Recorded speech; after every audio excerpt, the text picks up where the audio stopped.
s'est battu pour décoloniser les esprits.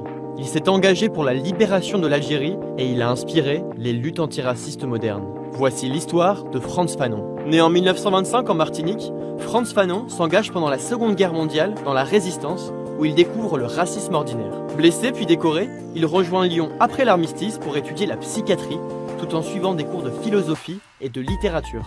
En 1952, il publie Peau noire, masque blanc. Il y raconte les humiliations quotidiennes qu'il subit de la part des Blancs, notamment le manque de reconnaissance de ses collègues ou encore le refus des femmes de danser avec lui. L'année suivante, il est muté à l'hôpital de Blida, en Algérie, où il constate l'impact dévastateur de la colonisation sur le psychisme des habitants. Il abolit la camisole, dénonce la comparaison des crânes et développe de nouveaux traitements.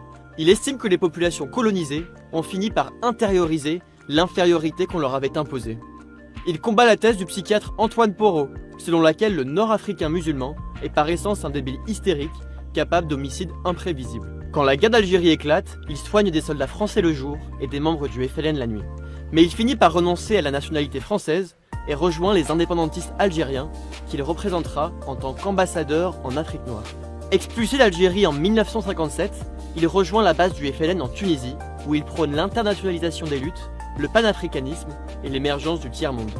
Il critique aussi la médiocrité des leaders post-indépendance, qu'il juge corrompus et inféodés aux anciennes puissances. En 1961, il signe Les damnés de la terre, un livre qui dénonce la violence des colons et décrit les colonisés comme sujets révolutionnaires.